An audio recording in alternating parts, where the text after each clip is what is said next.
লোকমান হাকিমকে লোকজনে জিজ্ঞাসা করলো, যখন লোকমান কয়টা কারণে, কি আমলে, কোন কারণে তুমি আল্লাহর কাছে এত দামি এত প্রিয় হলে, আমরাও যদি ওই আমলগুলো করি দামি বানিয়ে নেবেন কে? ভাইরা আমার, বন্ধুরা আমার, লোকমান হাকিম সিম্পল চারটা আমল একটু মনে রাখার চেষ্টা করবেন ভাই। এই চারটা ছোট ছোট বিষয় যদি আমরা আমল করতে পারি, আল্লাহর আমরাও প্রিয় হয়ে যাব। লোকমান হাকিমকে যখন সবাই প্রশ্ন করলো, লোকমান রে, কেন তুমি কোন আমলে কোন কাজে এত প্রিয় হয়ে গেলা? লোকমান হাকিম বললেন, চারটা কারণে আমি প্রিয় হয়ে গেলাম। এক নাম্বার কারণ হলো, আমি লোকমান জীবনেও মিথ্যা কথা বলি না। আমি লোকমান সদা সর্বদাই সত্য কথা বলি। কোন সুবহানাল্লাহ। এক নাম্বার কি তাহলে? সত্য কথা বলবো আমরা আজ থেকে। যত মিথ্যা বলছি, কে সারা জীবনে মিথ্যা কর নাই? আল্লাহর ওলি কে আছেন? হাত তোলেন তো, মুরিদ হয়ে যাবেনি। আসি কেউ? ঘন্টায় ঘন্টায়, সেকেন্ডে সেকেন্ডে কথা মিথ্যা। যদি আপনার কাউকে আর্জেন্ট দরকারে একটু আসে, একটু যদি ফোন দেয়, এ কই রে, যদি থাকে ওই কলেজের ওখানে, কবি আমি কই মাটি টাটি আছে না নাই? তাহলে আমরা মিথ্যা কথাই মোবাইলের গজবাসে আরো বেশি হয়েছে। আল্লাহ আমাদের মিথ্যা থেকে বাঁচার তৌফিক দাও কোন আমিন। এক নাম্বার, সত্য কথা বলবো, জীবন চলে যাবে, মিথ্যা কথা বলবো না। এত নাফরমান, এত আমরা হয়ে গেছি, মিথ্যা কথা তো বলি, মিথ্যা সাক্ষ্য দিয়ে অন্য মুসলমান নিরীহ আলেমদের বিপদে ফেলিয়াছে না নাই? মিথ্যা সাক্ষী, মিথ্যা কলমের কুসা দিয়ে আলেমকে বিপদে ফেলি, মুসলমানকে, নিরীহ মানুষকে বিপদে ফেলি, এমন মানুষও আমরা আছি না নাই? তুমি দুনিয়ার 2 টাকার কিসের বিচারক হয়েছো? সবচেয়ে বড় বিচারক কে? আলাইসাল্লাহু বিআহকামিল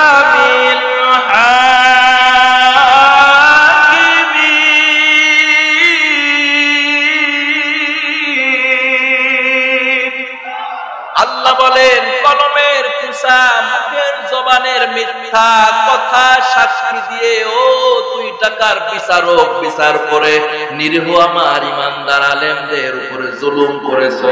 তোমরা মনে রেখো, বলে যেও না আমি আল্লাহ সবচেয়ে বড় বিচারক, ঠিক কিনা? এজন্য মিথ্যা বলবো না, মিথ্যা সাক্ষ্য দেব না, মিথ্যা কথা বলে কাউকে বিপদে ফেলবো না ইনশাআল্লাহ। 2 নাম্বার কারণ হলো, আমানত রক্ষা করেছেন। লোকমান হাকিম বলেন, 2 নাম্বার যেটা আমি করেছি সেটা হলো, আমি আমানত রক্ষা করেছি। কি রক্ষা করেছি? আমানত মানে হলো, কেউ কিছু আপনার কাছে কথিত রাখলো বা কেউ কিছু আমানত রাখলো, সেটা পুঙ্খানুপুঙ্খানুভাবে সেটা ঠিক রেখে তার হাতে তুলে দেওয়া। কিন্তু এই আমানতের প্রচলনটা আমাদের মাঝে আর নাই। এজন্য ভাইরা আমার, আমানতদারিতা হতে হবে। 3 নাম্বার হলো বাজে কথা। লোকমান হাকিম বলেন, আমি লোকমান কোনোদিনও বাজে কথা বলি না। কি কথা বলেন না? আমরাও বলি না, মনে হয় বলি কি বলি না? এই যে মিটিং বলে, বাজার ঘাট, চায়ের দোকান, এরকম জায়গাগুলোতে বা কিছু লোক এক জায়গায় জড়ো হয়ে গেলে অনেক আজে বাজে কথা, মিথ্যা ফাহেসা, বেহুদা কথাবার্তা আমরা বলি কি বলি না? এজন্য ভাই বাবাজিরা আমার, আজে বাজে কোনো কথা বলা যাবে না।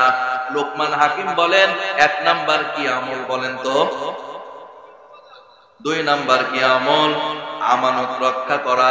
3 নাম্বার, আজে বাজে কথা থেকে বিরত থাকা।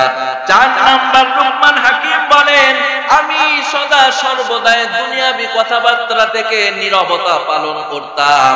আল্লাহর নবীও হাদিসের মধ্যে বলেন, মান সমাতা নাজা, যে চুপ থাকে দুনিয়াবি কথাবার্তা থেকে বিরত থাকে, চুপ থাকে, সে নাজাত পায়, সে জান্নাত পায়। কোন সুবহানাল্লাহ। তাহলে একটু শেষবারের মতো বলবেন, লোকমান হাকিম কয়টা ছোট ছোট আমল করেছেন? 1 নাম্বার কি? 2 নাম্বার কি? আমানত রক্ষা। এই বিষয়টা কি আমাদের মাঝে আমল করার মতো কিছু পয়েন্ট বা আমল করার সুযোগ আছে কি এখন? আমানত আমানত কিন্তু নাই। কিন্তু একটা জিনিস আছে, সেটা হলো আপনি কারো থেকে ধার নিলেন বা দোকান থেকে বাকি নিলেন, যেহেতু এটা বাজার, এই বাজার থেকে যদি 2-4 হাজার টাকার বাকি নিয়ে যায়, পরের দিন থেকে বাজার করবে অন্য জায়গায়। কথা বলেন ঠিক কিনা? আমার এখানে এই বাজারের ব্যবসায়ী আছেন, কে কে হাত তোলেন তো? ব্যবসায়ীরা ওয়াজ শুনতেছেন আজকে বসে, এখানে হাত তোলেন। ও ওই পেলিয়াররা খালি ব্যবসার পেলিয়ার, ওয়াজ শোনার পেলিয়ার, অল্প কয়েক নাকি বলেন? যাই হোক ভাই, এই ব্যবসায়ী ভাইরা যে আপনারা উদ্যোগ নিয়ে ওয়াজ আজকে আয়োজন করেছেন, আপনারা এখানে শোনার দরকার নাই, না শুনলেও সওয়াব দিবেন কে? কারণ আপনারা শোনানোর ব্যবস্থা করেছেন, এজন্য সওয়াব দিবেন কে? এজন্য ভাই, যদি এই বাজারে কেউ কোন দোকানে কেউ বাকি নেয়, ওই রাস্তা দিয়ে আর যায় না। বেজার হচ্ছেন ভাই?